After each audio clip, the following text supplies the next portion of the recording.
long list, the glorious invasion of Ukraine begins. Soon, the motherland will take the wayward province into her firm embrace again. Field Marshal Putin offers cheers and many celebrations for American comrades who showed loyalty to Mother Russia. We have much gratitude and thanks for Fox News, most especially Comrade Tucker Carlson. For his loyalty, will receive highest Russian honor, the Order of Lenin. We thank Steve Bannon, admirer and student of Comrade Lenin, who led the Republicans to support of Comrade Putin's plans for Greater Russia. We thank GOP Comrade Senator Joshua Hawley, who blocked enemies of Russia that the warmonger Biden wished to appoint to his regime. Russia waits 40 years for American Republicans to throw away disgrace of Ronald Reagan. Republicans say they stand for America. Comrade Putin knows better.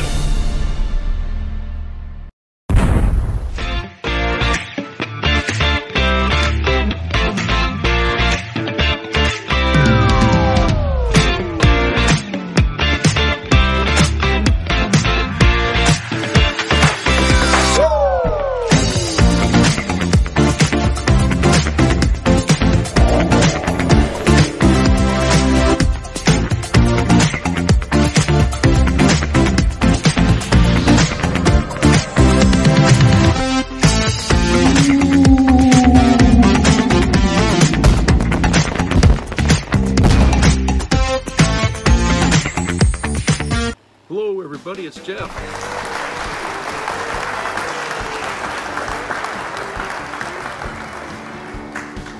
Hope everybody's doing well today. Not as sunny as it was yesterday. In fact, it's been cloudy all day, and looks like it's just getting more cloudy. We have to pay for those 2 glorious days we had here. So that's what happens in Maine, you know, something that we always have to deal with.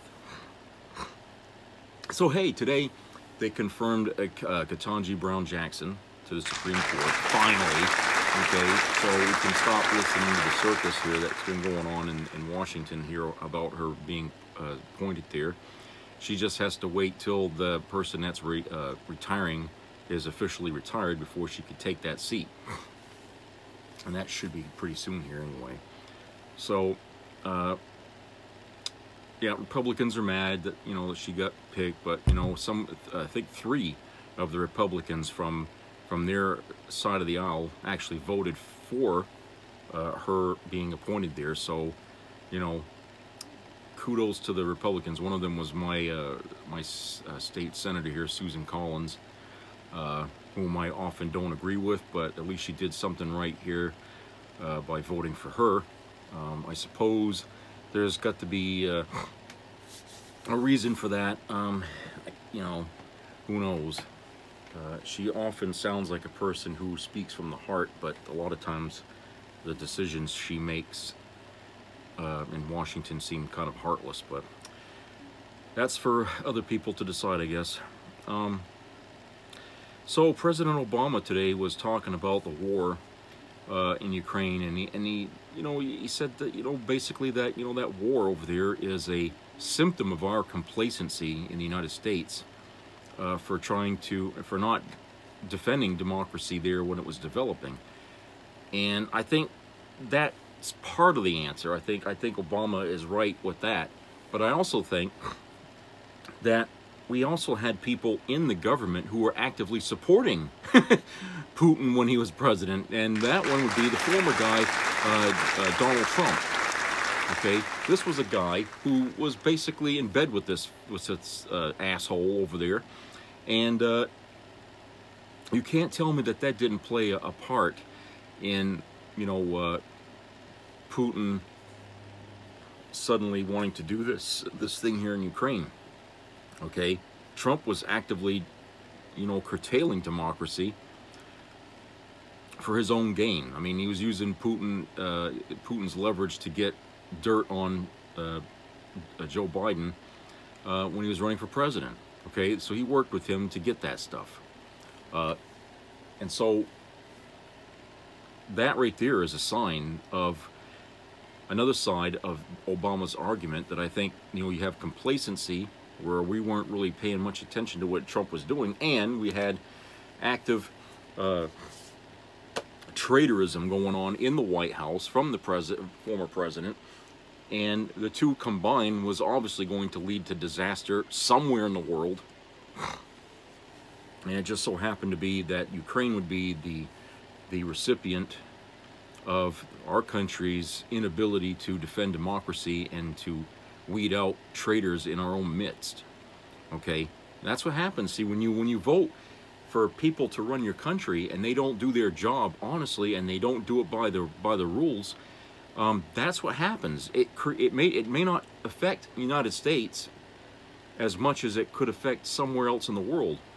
So, I mean, yes, Putin is responsible for the war going on in Ukraine, but you know, how involved was Trump in making that happen for him? You know, I believe I heard on the news somewhere where Trump was hoping to get that second term because he was going to support Putin when he was going to launch his war against Ukraine. He was going to actually go side against the UN and support Russia directly. Now, had that happen, I can't imagine what kind of an upset that would have caused around the world to see the United States actively supporting a communist country. I mean, that would have just redefined what this country is. You know, I mean, think about it. Any country that would side with Russia to invade a sovereign nation has to be just as communistic as the country that's doing it. I mean, so it seems to me like Trump lost because enough people realized what kind of man he was. In the 4 years that he was president, okay, he gave us enough information, enough of an idea that this man was dangerous. Okay, Trump was too stupid to try to put on a front to make people believe that he wasn't that kind of guy. No, he couldn't control his mouth. That's why I call him the big mouth, because his mouth is what does him in all the fucking time. You just listen to what he says, and you got a damn good picture of what this guy is on the inside. Okay? Because he don't cover it. He's proud of his bigotry and his bullshit. Okay? He's proud of it, because that's got him so far in life, you know, rich and everything. But it's also going to be his undoing. Okay? And so the thing is that this guy had spent all that time shooting his mouth off, you know, going out in public, acting like an ass, okay, getting the lowlifes in America all riled up and thinking he's the greatest thing since sliced cheese. He done that, and the rest of us were sitting here watching and learning about what this guy was, okay, really seeing this guy, analyzing him. And of course, his own niece came out and said, hey, look, you guys, if you haven't figured it out yet, this is the kind of man he is, okay? So, you know, it's not that we didn't know, but having her there, and I can't think of her name off the top of my head, but you know who I'm talking about. She wrote a book about the family. Having her there to remind us that, you know, her uncle is a complete and utter moron, okay, and warned us not to vote for him again. And felt guilty that she didn't warn us the first time when he was running, because she didn't think this country was dumb enough to put him in office. But she wanted to make sure he wouldn't get that second term, because she knows things about him that were, quite frankly, a horror. That, you know, if he wins that office, you know, God only knows what'll happen to the United States and the world. And he had to be taken out of the picture before it was too late. Thankfully we did, okay? And so the fact is that, you know, he really is the other side of Obama's argument, the other side of the coin, if you will. Yes, there's complacency because we weren't really paying attention much when Trump was in there, because he had so many scandals going on while he was president. We just couldn't keep it up. It was just a juggling act every night, something new coming out, you know? And you hear things about Russia this and Russia that. Well, we can't really, you know, we're still trying to gel around this other thing he was telling us the night before. You know, it was a constant game of confusion, and when a person puts up that much confusion, it's really easy to do something scandalous and have it be overlooked, because everyone is so busy trying to navigate through the swill that you created. So, having him as president and then working with Putin behind the scenes, you know, that had to be a red flag to the people in Washington, okay? Not to mention, you know, FBI, CIA, you know, an intelligence community. You know, imagine them being put into the position of trying to investigate their own president because he's dealing with the enemy, if you will. What is he doing with him, okay? And, you know, it's just, it was a very, very dangerous period. And we still don't even know yet the extent of what kind of things that he did while he was there. You know, we're still figuring this shit out. So, yeah, so that was kind of what Obama was talking about today.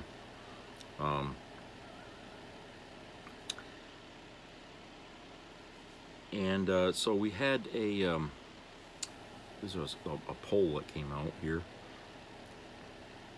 And this was published yesterday. The Quinnipiac Poll University, Quinnipiac University, I don't know where the hell that is, but and it's they said it's 52% say Justice Thomas should sit out election cases. Quinnipiac University National Poll finds 2020 election public split on whether Trump committed a crime. Okay, so that's the article title. Here's the article. In the wake of reports that Jeannie Thomas, the wife of Supreme Court Justice Clarence Thomas, communicated with former President Donald Trump's chief of staff and urged him to pursue efforts to overturn Joe Biden's 2020 election victory, Americans think 52 to 39% that Supreme Court Justice Clarence Thomas should recuse himself and not participate in any cases that have to do with the 2020 presidential election, according to a Quinnipiac University national poll of adults released today. Democrats say 79 to 14%, and independents say 53 to 38% that Justice Thomas should recuse himself from the 2020 election cases, while Republicans say 64 to 28% that he should not. Geez, I wonder why that would be, huh? Americans say 47 to 39% that Jeannie Thomas's political activity poses an ethical problem for Supreme Court Justice Clarence Thomas. Quote, being one of 9 justices serving on the highest court of the land, should Supreme Court Justice Clarence Thomas be forced to step aside from any ruling on the 2020 presidential election because of his wife's purported efforts to reverse the election? With this ethics under fire, a slight majority of Americans say yes, he should recuse himself. That was from a quote from analyst Tim Malloy from the Quinnipiac University. When it comes to the 2020 presidential election and former President Donald Trump's efforts to change the results, 46% of Americans think Trump committed a crime, while 48% think he did not. Now that comes from the fact that, you know, people aren't really seeing the bigwigs at the top of this thing getting taken down yet. Okay, we've heard of arrests of all the people that were at the riots on January the 6th, but we haven't seen, you know, enough handcuffs being clasped around the hands of, you know, people in Trump's cabal in the White House who sort of engineered a quiet coup, if you will, that didn't actually happen because Trump decided to make a riot instead happen on the White House lawn. Okay, so it was just you know, at the Capitol. So, you know, you have to understand that that's why people think that, you know, some think he committed a crime and others don't, is because they're not seeing justice moving here at a fast enough rate. Because I'll tell you, I mean, people's opinions can be swayed by the passage of time, and if they don't see you know, of course, a lot of focus has been with Ukraine right now, but before that, all the talk was about, you know, Trump's investigation, you know, and trying to find all the people involved, okay? And so the thought process about this thing has kind of shifted, and opinions have been sort of swayed a little bit the other way, because they don't feel like this is a subject that's going to have a conclusion, so they figure, well, there is no law, nobody broke any law, okay? And that's scary, because if they feel that way, 46 to 48%, which is, you know, about half and half, okay? If they feel that way, then that's dangerous for the future, because they might be emboldened to try something like this again, knowing that, hey, so-and-so got away with it years ago, he's still out free as a bird and everything, and we can try it again now and maybe do it better this time because we know how he fucked up and we can do it better. You know what I'm saying? So if we don't set the standard soon, if we don't get these people in irons soon, you know, I fear that people are just going to lose their interest in justice here, and it's going to be very hard to convince people that laws were broken here when they've just already decided in their minds, like they've decided that, oh, you know, the pandemic's over, we're just going to go ahead and not wear a mask. People will just automatically draw the conclusion that nothing was broken, no laws were broken, and everything is just hunky-dory again. Okay, so that's the way people are. If we don't get what we want soon enough, then we just make up our own fucking minds and make our own reality. Okay, that's the way we are in this country. We don't give time to people to do the job that has to be done, and we get too distracted by other things going on. You know, our attention span is very short when it comes to stuff like this. So,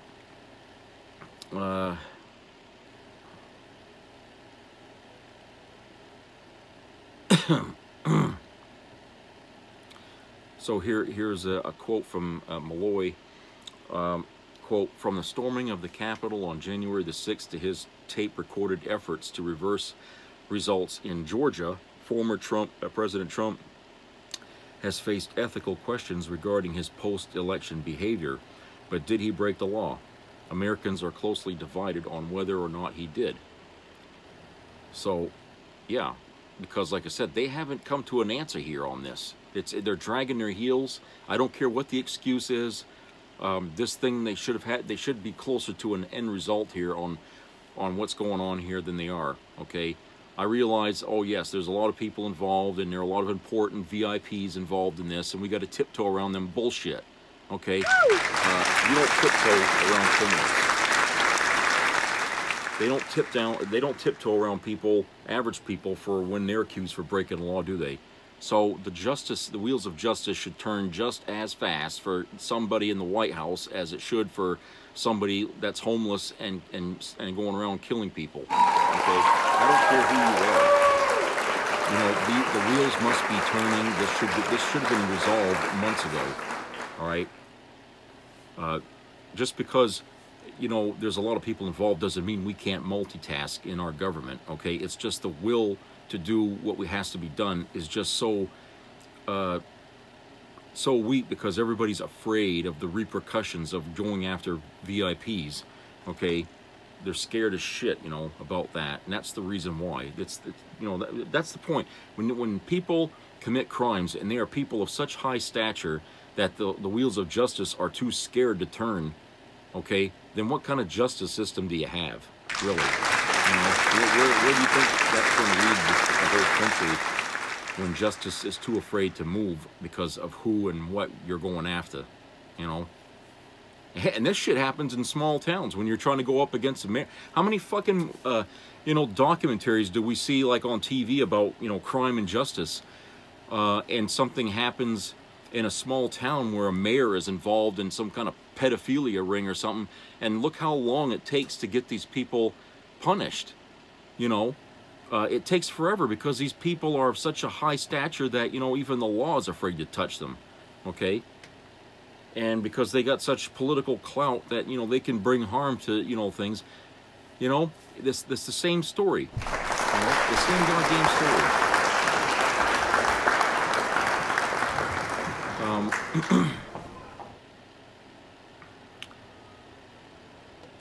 Let's see what the other part of the poll here is NATO. It says roughly 8 in 10 Americans, which is 81%, think U.S. membership in NATO is either very important, which is 53%, or somewhat important, 28%, for the security of the United States, while 16% think it's not so important, 8%, or not important at all, 8%.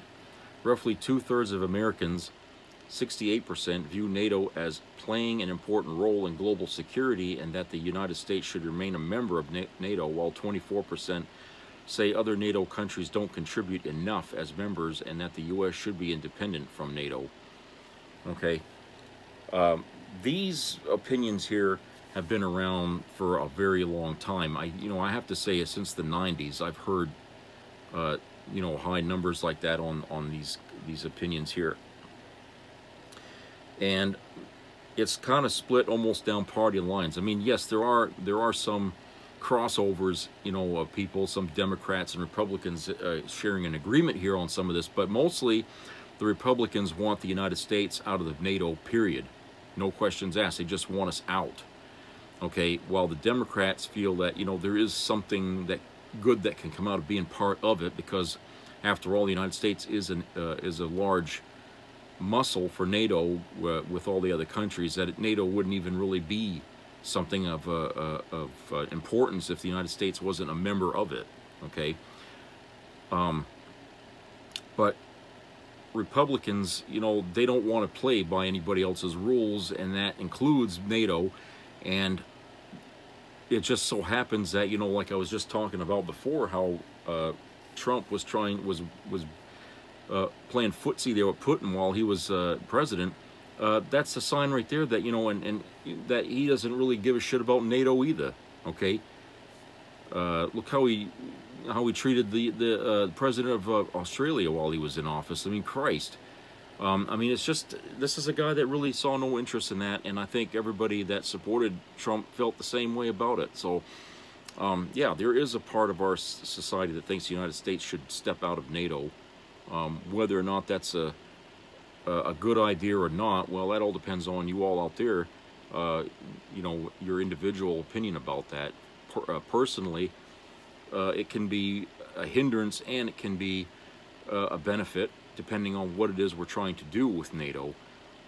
Right now, I think NATO is kind of regretting that, that Russia sits on the Security Council or whatever, that, their own rules basically have tied their hands on what they can do against Russia here. So NATO was something, I think, of a work in progress, where they still have problems that need to be fixed.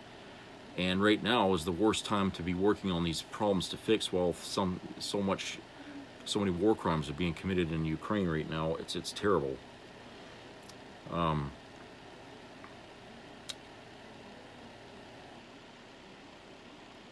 Most Americans believe that, how President Biden describes Putin is true, calling him a murderous dictator, and only 14% disagree with the president. So that's that 14%. That's got to be your extreme right-wing lunatics here. Okay, no question about that. But when it comes to Biden's approval rating here, which is really weird, Americans are giving Biden a negative 38 to 53% job approval rating, with 9% not offering an opinion. And this compares to a negative 55% job approval rating in a Quinnipiac University poll just a week ago.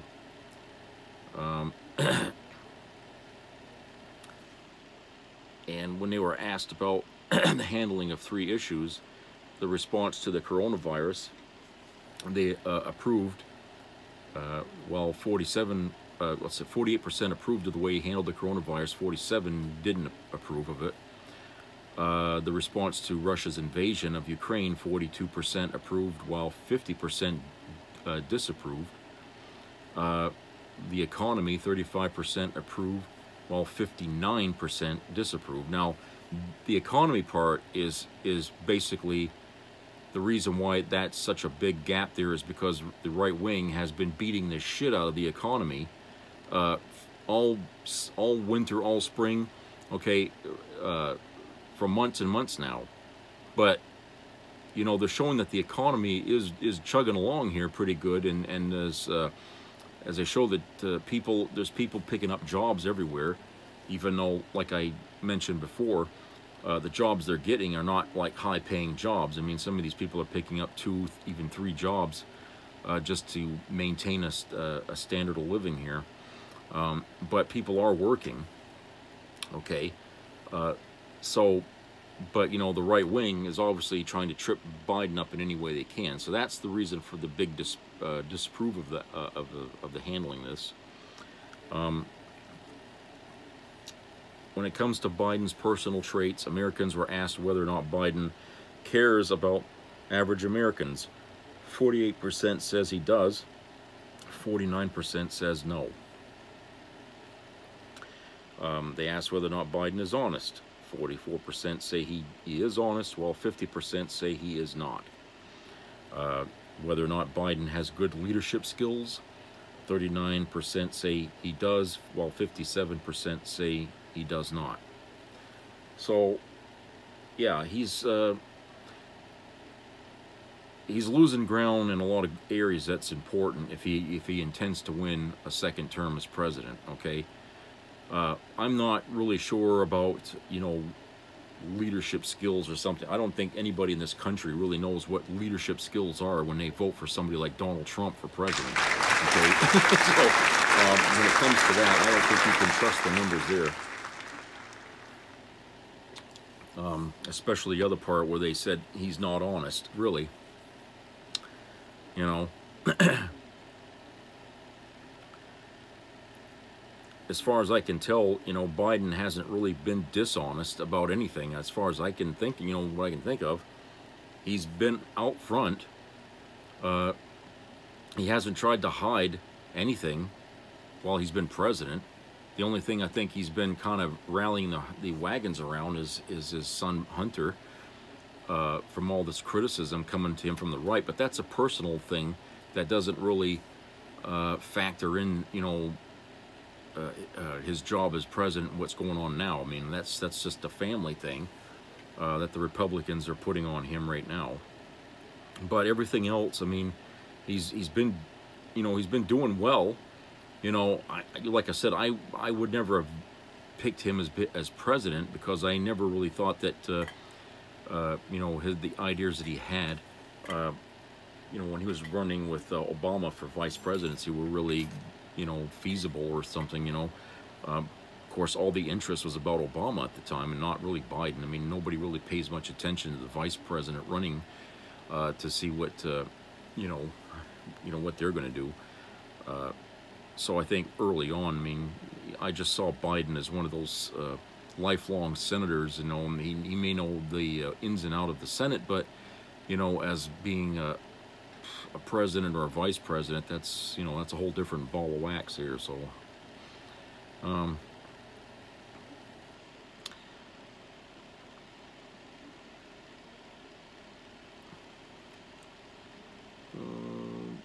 so yeah, I mean, there's a lot here about the poll here that's really speaking about where the feel of the country is right now. And you know, people are really pissed off about the prices and things right now, gas, food, all that stuff. And they think that you know, that people have had to put things on hold, such as buying furniture and appliances, things they wanted to be able to do, and now they can't because, you know, like I said, it's costing people a lot of money right now to do things. And I think that's a big reason why people are kind of fed up with Biden, is because they expect him to work some kind of miracle here to lower gas prices and halt the inflation. But the thing of it is that there's a lot of things that's going on right now that's causing this, not the least of which is that we're still in a pandemic here, okay? We're still in a pandemic, and there are still parts of this country that are reeling from what's happened over the last year and a half during this pandemic. And I think CBS is doing a special here on one area of the country that's been hit the hardest, and that's Las Vegas.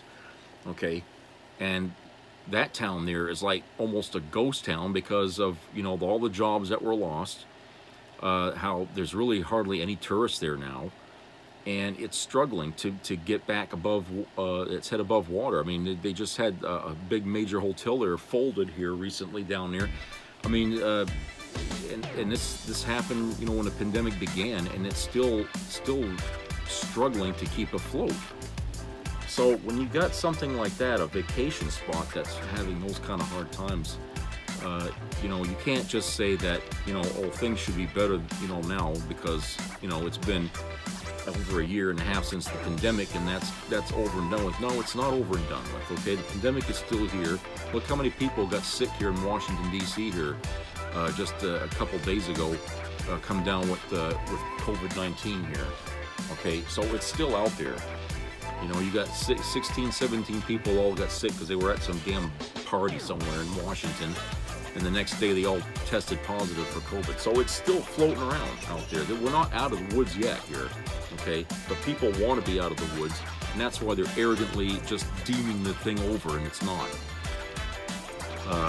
Because it's a sign that people are tired of this going on and on and on, but people haven't come to the realization that COVID-19 is always going to be out there so long as people refuse to take the steps necessary to protect themselves from it.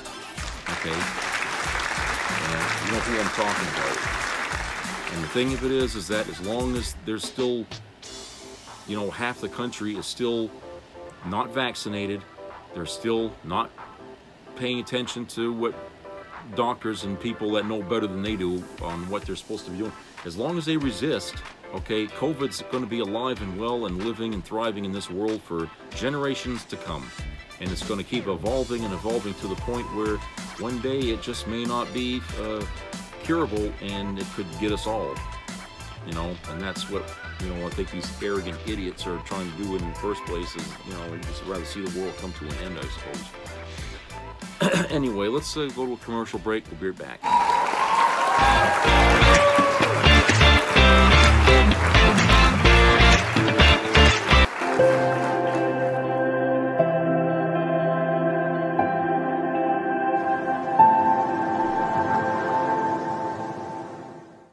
Dear CEO, what's it gonna take for you to do something? Yeah, do you even care? Climate change affects all of us. This is your chance to do something good.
The Fresh Maker.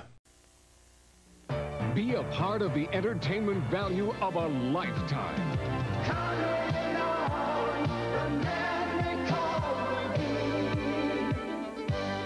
I loved it. was the best performance I've seen in a lifetime. I love the show. I liked it very much. He's a very entertaining man. It's well worth the money. Now appearing in Charlottetown, coming to Halifax November 6th to the 18th, and St. John November 20th through the 26th.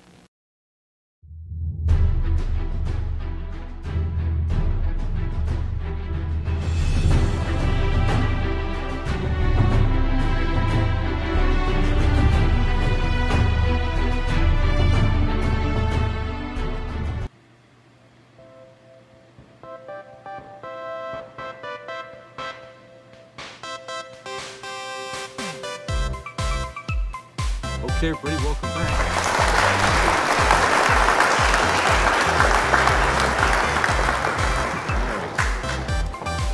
So, an article here from AlJazeera.com. An article here written by Mansour Mirovalev, entitled Bucha Killings, The World Cannot Be Tricked Anymore. Survivor of alleged Russian atrocities recounts his ordeal as analysts say development marks a wake-up call for the Western powers. Quote, they were shelling all the time, around the clock, and all the shells flew over my house, unquote. Ole Matsenko, who survived 33 days of Russian attacks in Bucha, B-U-C-H-A, I think that's how you say it, at once tranquil town northwest of Kiev, told Al Jazeera. Speaking 4 days after Russian troops retreated, he said he was particularly frightened when a column of dozens of tanks and armored vehicles slowly drove by, surrounded by infantrymen peeking into the doors and windows of the houses on his street. Quote, the column was so big that it took them about 2 hours to drive past my house, unquote, he said. Going out for food was a gamble, he said. Some of his neighbors left their dark, cold houses that had no electricity, running water, or natural gas supply to get bread or charge their mobile phones, but never came back. One day, he went to a market that survived the shelling to get food for himself and several friends and neighbors who flocked to his house, which was warmed by a wooden stove. And he saw bodies, mostly civilians, shot dead by Russian troops. Quote, I saw it all. The piles of corpses in the streets, all dead. I saw it all. They are still lying there. Not everyone was collected, unquote, Matsenko said. His story confirms the scope of the mass killings of civilians that became evident and visible only after Ukrainian forces and journalists entered Bucha on March 31st. Russians sprayed bullets in all directions, firing at any movement in a street or a window at anything warm they saw in their heat visors, said survivors, officials, and the military. They shot anyone who resisted their presence, interrogations and looting, or simply looked suspicious, they said. Decomposing under the warming sun, the bodies of men, women, and children were seen lying in the streets, sitting in the bullet-ridden, fire-damaged cars in which they tried to flee, according to photos, media reports, and officials. Several bodies were found inside apartments and houses with gaping holes made by shells and explosions. Some had their hands tied, some had traces of torture, others were found in mass graves, barely covered with soil and garbage. Bucha's mayor reportedly said that hundreds of bodies have been found and the count appears far from over. Quote, in Bucha we have already buried 280 people in mass graves, unquote. Anatoly Fedoruk told the AFP news agency on Saturday. The bodies of 410 civilians were removed from Bucha, the neighboring towns of Hostomel and Irpin, and smaller villages around Kyiv.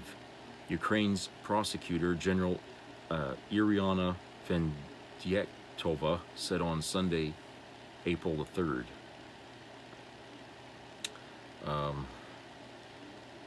Russia rejected the findings and the evidence. The Russian Defense Ministry called them, quote, another production of the Kyiv regime for the Western media, unquote. The ministry claimed on Sunday that all Bucha residents, quote, had the opportunity to freely leave, unquote, and claimed that the southern suburbs, quote, were fired at around the clock by Ukrainian troops, unquote.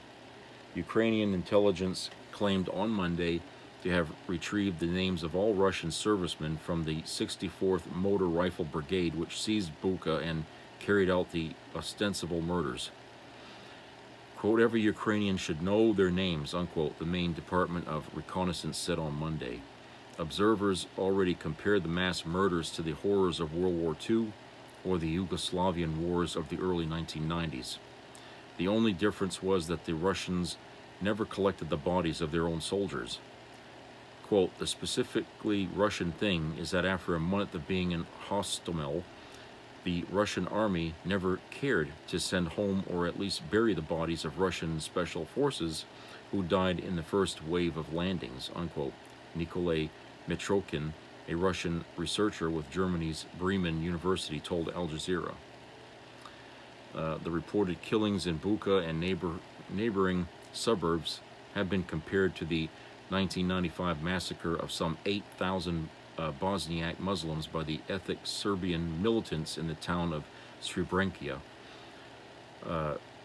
Quote, the analogy is not coincidental, unquote, Kyiv-based analyst Alexei Kushk told Al Jazeera. Duped by the Kremlin's announcements that said Ukraine needed to be, quote-unquote, liberated from neo-Nazis and ultra-nationalists, Russian troops found themselves among a, quote-unquote, stormy sea of hostile civilians, he said. They resorted to killing adult males and raping women as the only way to, quote, suppress resistance and achieve a collective nervous breakdown, unquote, he said. Quote, it was physical and psychological destruction of a will to resist, unquote, Kushk said. To many in the West, the Bucha killings became a wake-up call, the first chance to see the scope of mass killings of civilians that amount to war crimes or even genocide. Quote, the world cannot be tricked anymore. The spotlight is on Putin and his forces, unquote. Ivar Dale, a senior policy advisor with the Norwegian Helsinki Committee, a human rights watchdog, told Al Jazeera. He said he visited Bucha while living in Ukraine and sees the, quote, the level of evil is nearly incomprehensible, unquote.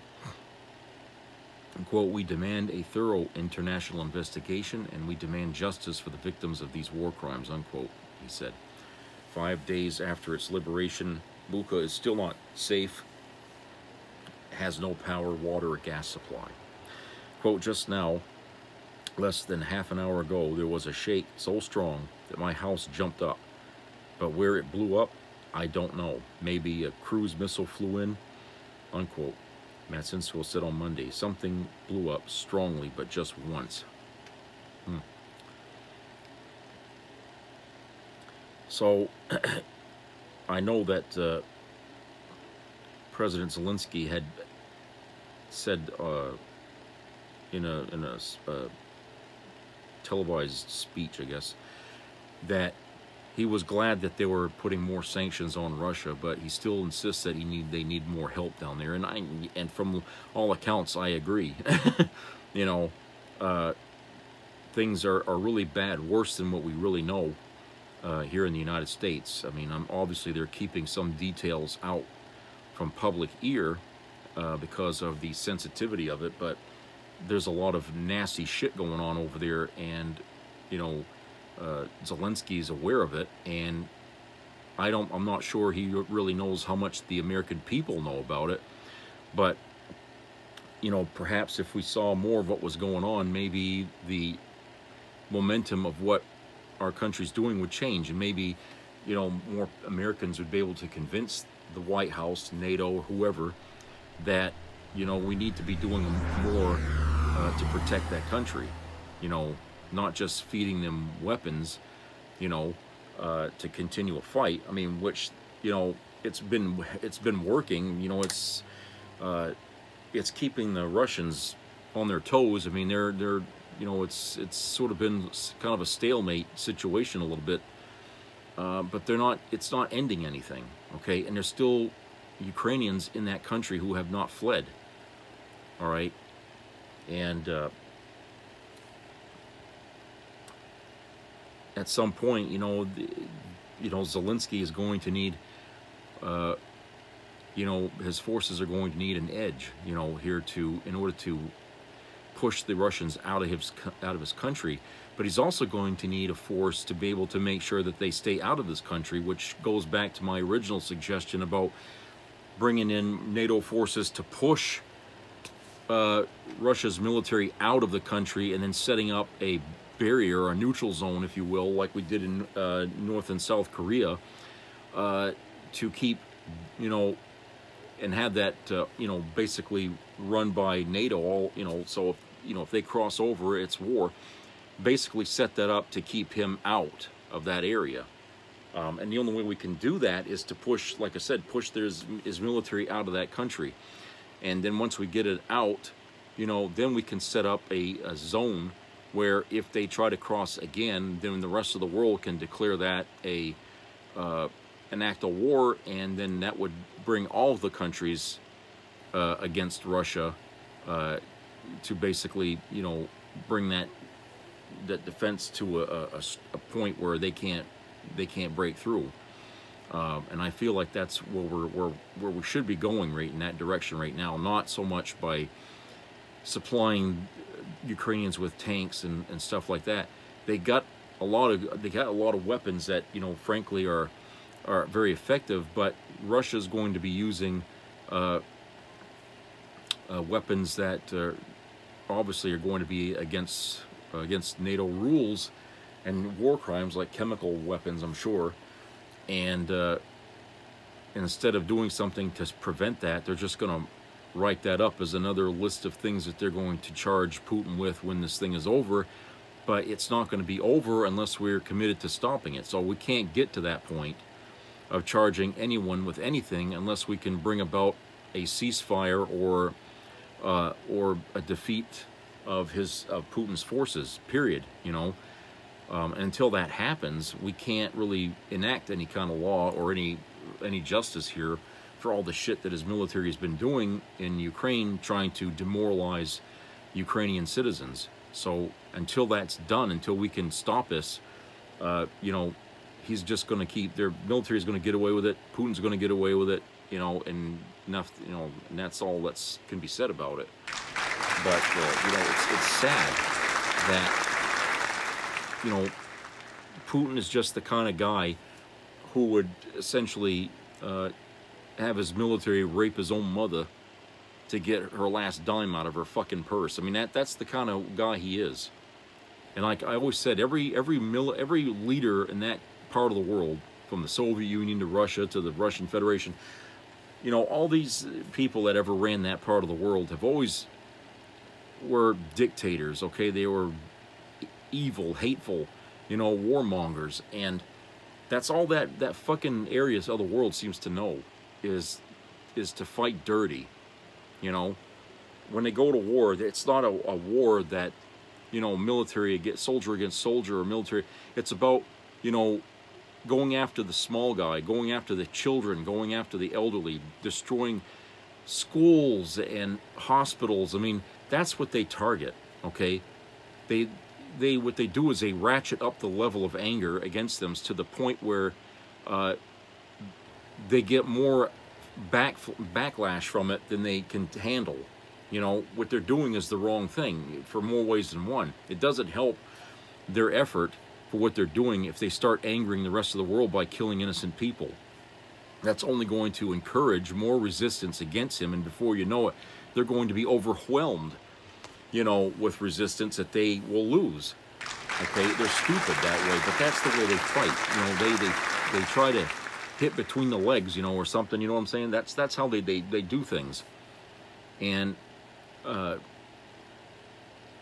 it's even though they've been doing that, it's not helping their military in any effective way to get to, you know, beat the country as fast as they wanted to do it. Okay, it's not helping them.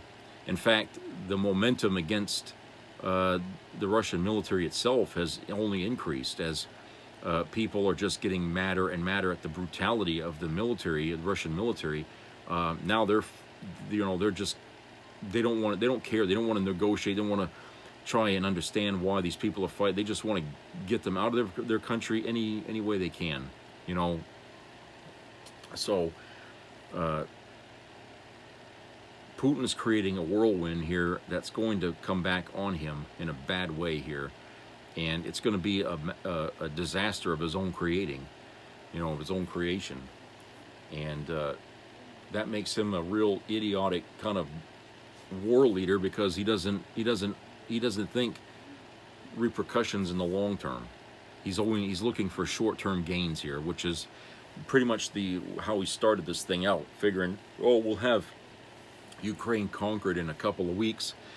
You know, he thinks short term. He's not a person that's visionary to think long term about, well, what if I do this, how is that going to play out? You know, he doesn't think long term, which is kind of unusual for a person of his stature, having been in the KGB. He should know better than just to you know, try to win something like that in such a short period. I mean, how he couldn't see that, I don't know, because everybody else in the world said he can't be stupid enough to want to do something like that, start a war in Ukraine, because it's not going to help him in any fucking way at all. Okay, that's why nobody thought he'd do it, but he did it. Okay, and so people really saw, well, he's really stupid if that's what he's going to do, because there's no fucking way this is going to work in his favor at the end of the day. He's just turned his country into you know, he brought up a brand new Iron Curtain now, you know, because the rest of the world's going to axe his ass out, you know. So people were really amazed that he was dumb enough to even start this thing, which is why a lot of people are saying there's got to be another reason why he's doing this, because, you know, a smart man wouldn't have done this the way he's doing it, okay? They wouldn't have gone in there with guns blazing. And so Putin is, you know, maybe that's a sign that Putin's mental abilities are lacking or falling apart. Who knows? But the fact is that this war is not working for him the way he wanted it to. You know, his military is being shellacked all over Ukraine. And, you know, he's finding out that his military really isn't trained that well, and plus the equipment they're using hasn't been well kept, and, you know, so he's really kind of frustrated here at this point that we're 42, 43 days into this war, and it's still up in the air as to who's actually going to win this thing, you know. That's not the kind of report he wanted to hear.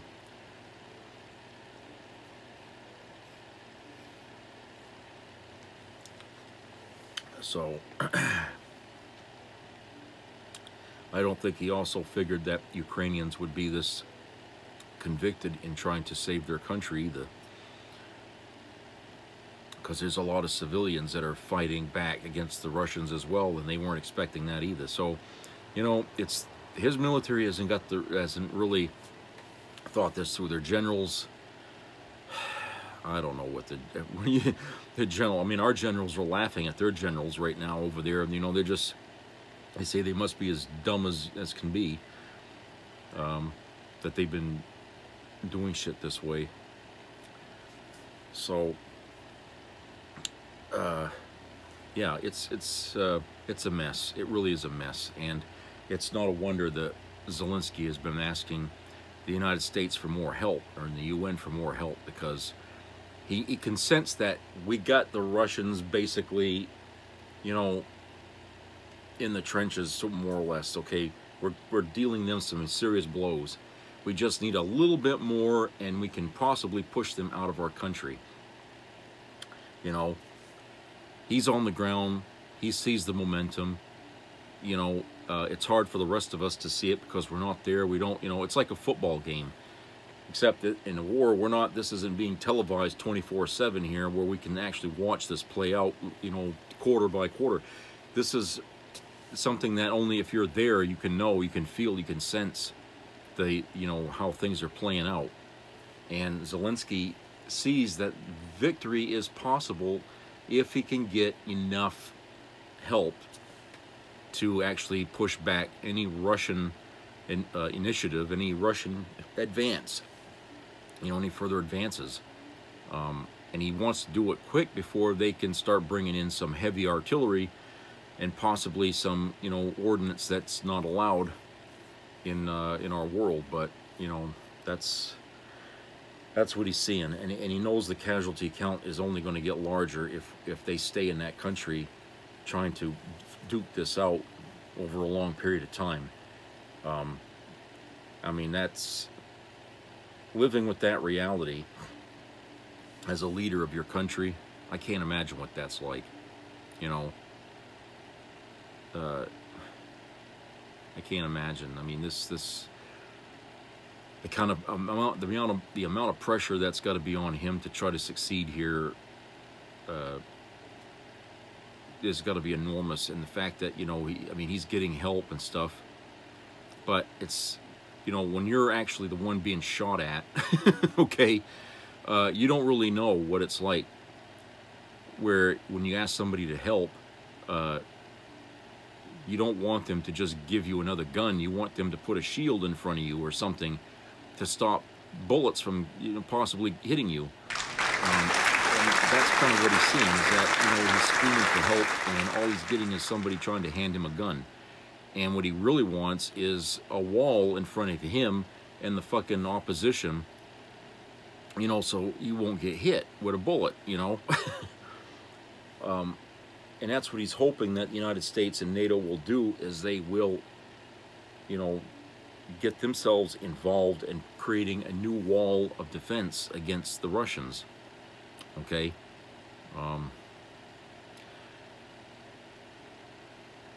I don't think he really cares, you know, about what that might mean on a global scale, because right now he's watching his country you know, turning into the surface of the moon, right? All that was beautiful about the land is being taken away. The beauty of the cities that were there, you know, the people that, you know, had good lives, and, you know, were, you know, children and families and stuff, that's all been torn down.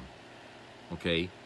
And there's still people there hoping that this will end soon and they can get back to their lives, but that doesn't look like that's what's going to happen. And now these people, I think a lot of them are probably wishing that they did flee when they had the chance, you know, and they probably figured that the rest of the world would step in a bigger way than they did. And so now they're kind of caught behind enemy lines or something, and now they can't do anything, because if they step out the door, they could get shot, raped, held hostage, tortured. You know what I'm saying? There's nothing safe anymore over there. And so these people are basically, you know, what can I say? They're living under a cloud, under a fog of fear, anxiety, that, you know, if it was us in the United States, we would be demanding the same goddamn thing. The rest of the world needs to help us out.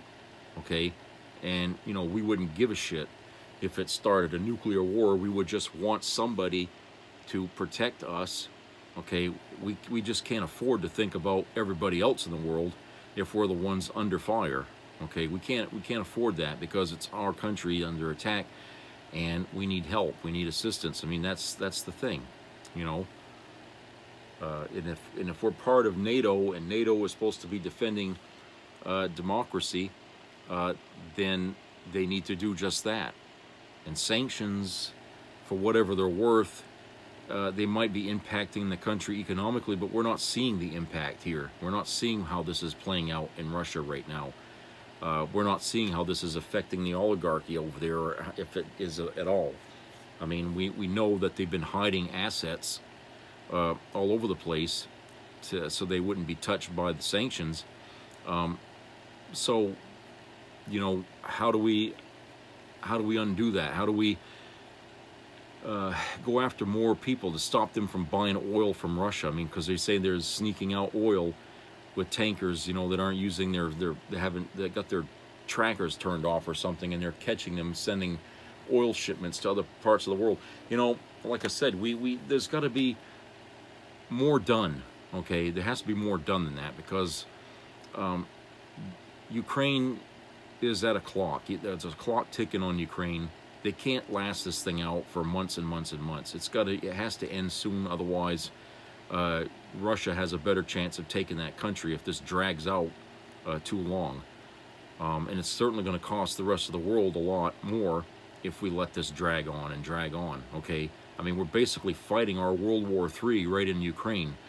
And that poor country is getting torn to shit because we're not willing to grow a pair of balls enough to stand in front of Russia and say, we're drawing a line in the sand. If you cross it, it's over. Okay, it's over for you. You know, and that's what we need to do. We got to show Putin that we got the balls to stand up to him because we're not afraid of him. And we're going to say, look, you cross this fucking line, that's it. You want to create the end of the world, we'll give it to you. You know, it's all up to you. You know, we're all done playing your silly game. You know, your country has been an albatross in this world for decades, okay? We should have gotten rid of you back in World War II when we had the chance, but we didn't do it. All right?